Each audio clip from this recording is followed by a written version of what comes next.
This is important because Amazon is now a pay-to-play marketplace, and you will need to spend money to drive people to your book's product page, for people to even see it.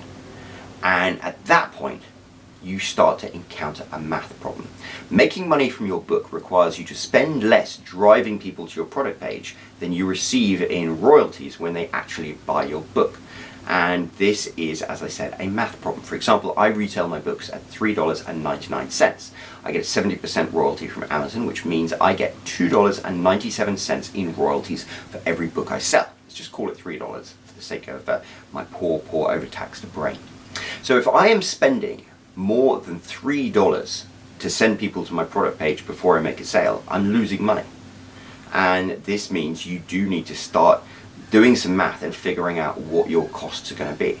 Now, I know through my background in advertising and through the things I've already done that I average about one sale for every 12 people who go to my book's product page on Amazon. So if I get $3 in royalties for every book that I sell, and I sell one book for every 12 clicks onto my product page on average, that means in order to break even or make a profit, I need to spend 25 cents or less on whatever advertising I do to drive somebody to my book's product page on Amazon. This is called a conversion rate. How many people who are part of your traffic to your product page convert into paying customers. And the secret to making or breaking your self-publishing career is having a book's product page that converts as efficiently as possible. And at the moment, I'm happy to say my advertising on Facebook gives me about a 70% return on investment. So if I spend $1,000 advertising my book on Facebook, I will normally receive about $1,700 back in terms of book sales. 1,000 of which immediately goes to pay for my advertising and 700 of which is profit. That's based on my actual figures here. But imagine if I had improved my book's product pages to a point in which they were converting at 6 visits.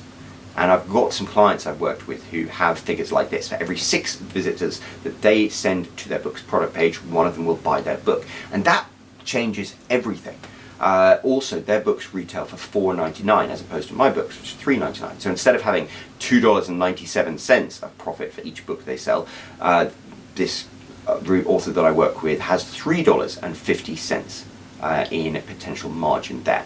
So not only are they selling twice as many books as I am, they also have more of a margin to play with in terms of the amount of profit that they get from those books, which means instead of me being stuck having to spend 25 cents or less on every click that I drive to a product page, they have 58 cents that they can spend driving a click to their product page and still be making a profit. And just the fact that their books perform so well means that they normally can easily beat my 25 cents figure. And just spending the same amount on Facebook, you can see what a difference this makes. So if we're still getting the same return on investment, if somebody who's selling one book for every 6 clicks as opposed to one book for every 12 clicks spends $1,000, that means that they are going to get $2,624 in royalties back, which once they spent $1,000 to repay the advertising means they make $1,624 in profit compared to my $700 in profit. I know that was a lot of math to go through, but hopefully you can see just how important it is to have a product page that converts, to have a product page that is actually going to convince people to buy your book.